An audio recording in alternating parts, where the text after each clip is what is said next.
Et si je vous disais que l'une des attractions les plus mythiques de Disneyland Paris pourrait bientôt retrouver son thème d'origine? Space Mountain, de la Terre à la Lune, un nom qui fait encore rêver des millions de fans. Aujourd'hui, on revient sur son incroyable histoire, son évolution au fil des années et surtout les rumeurs qui annoncent son grand retour. Alors installez-vous confortablement, décollage immédiat. En 1995, Disneyland Paris inaugure une attraction unique au monde. Contrairement aux autres Space Mountain des parcs Disneyland, la version parisienne s'inspire directement de Jules Verne et de son célèbre roman De la Terre à la Lune. Une gigantesque machine steampunk est construite au cœur de Discoveryland.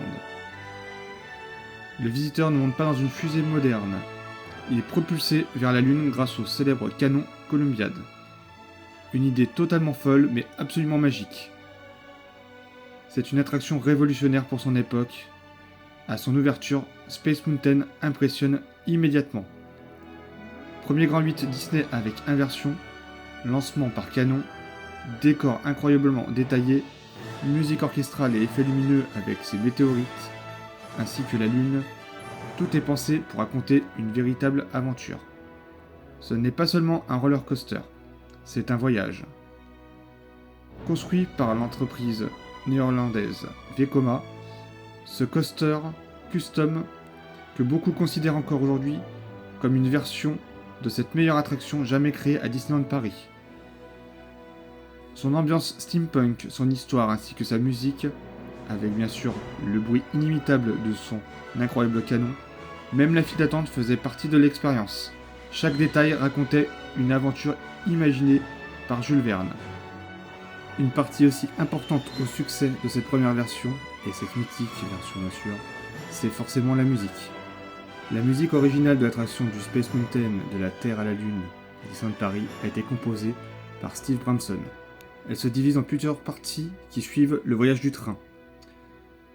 Il y a bien sûr le départ de la gare jusqu'à la première descente dans le fameux canon.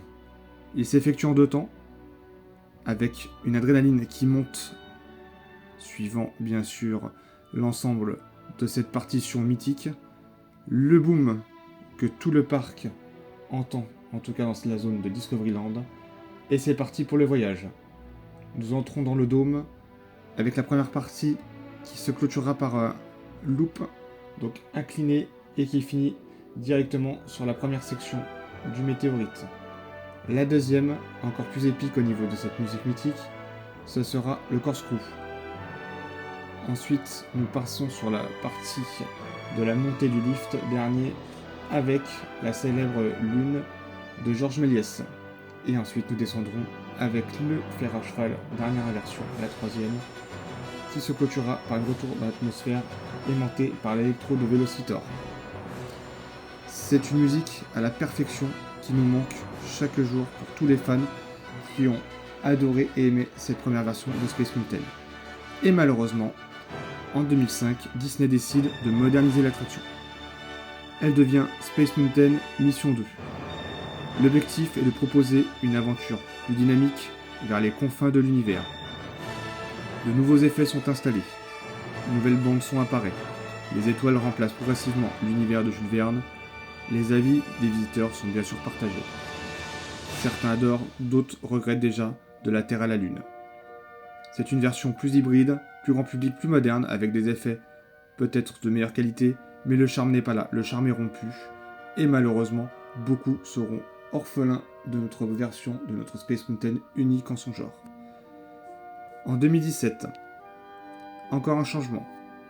Avec la hype de Star Wars suite à son rachat par la Walt Disney Company, l'attraction devient Star Wars Hyper Space Mountain. Cette fois, les visiteurs rejoignent la bataille contre l'Empire. Des X-Wing, des TIE Fighters, des lasers. Une musique iconique, certes, même si cette version plaît aux fans de Star Wars, beaucoup regrettent toujours la disparition de l'univers de Jules Verne. Depuis plusieurs années, un même message revient sans cesse sur les réseaux sociaux. Rendez-nous de la Terre à la Lune. Depuis plusieurs mois, les rumeurs sont de plus en plus nombreuses. Entre un retour de Space Mountain et bien sûr l'extension du land avec Galaxy Edge. La rumeur revient sur peut-être une cessation de Hyperspace Mountain pour pouvoir laisser le champ libre à Star Tours ainsi qu'une extension qui reprendrait du coup l'attraction Tron avec le thème de Mandalorian. Cela reste avec des pincettes, c'est une option qui a été longuement commentée bien sûr, mais rien n'a été pris au hasard. Selon plusieurs discussions entre fans, vidéos YouTube, youtubeurs bien sûr, et publications sur les réseaux sociaux, Space Mountain pourrait connaître une importante réhabilitation dans les prochaines années. Certaines rumeurs évoquent une fermeture de longue durée, entre 2027 et 2029, afin de permettre une transformation majeure. Parmi les scénarios imaginés par les fans, le retour complet de la Terre à la Lune. Il est important de préciser qu'à ce jour, Disneyland Paris n'a annoncé officiellement aucun projet de ce type. Il s'agit uniquement de rumeurs et de spéculations de la communauté. La D23 aura lieu bientôt, dans quelques jours, et on croise les doigts pour qu'on ait des nouvelles sur, bien sûr, le retour de la Terre à la Lune, et en même temps, pourquoi pas, un land Star Wars, avec les nouvelles, du coup, rumeurs et spéculations sur la cessation d'Autopia pour permettre d'agrandir le projet Galaxy Edge, si bien sûr celui-ci est projeté. Alors, pourquoi 2029, me direz-vous? Pourquoi cette date revient-elle aussi souvent? C'est en fait parce qu'une réhabilitation complète demanderait plusieurs années de travaux. Alors, rien n'est pris au sérieux par rapport aux rumeurs, puisqu'on n'a pas eu de confirmation, et c'est ce qu'on attendait, bien sûr, comme je vous disais au préalable, de la D23.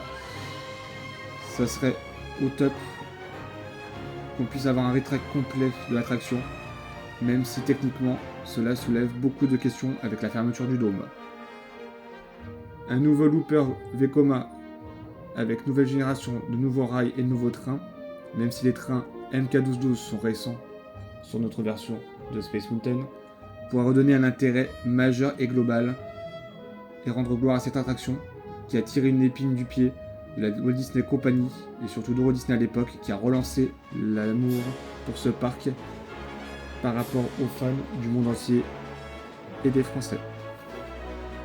Beaucoup imaginent que Disney pourrait profiter d'une longue fermeture, bien sûr, donc pour restaurer complètement le canon, remettre les décors, l'histoire originale. Mais encore une fois, aucune confirmation officielle n'existe aujourd'hui. Personnellement, si vous voulez mon avis, j'aimerais énormément revoir Space Mountain de la Terre à la Lune. Pour moi, cette attraction possédait une identité unique. Elle représentait parfaitement Discoveryland. Ce mélange entre Jules Verne, la science-fiction du 19e siècle et la conquête spatiale était tout simplement magique. J'espère sincèrement qu'un jour, Disney décidera de lui redonner vie. Et vous, avez-vous connu Space Mountain de la Terre à la Lune? Préférez-vous forcément la mission 2 ou aussi bien l'Hyperspace Mountain actuelle?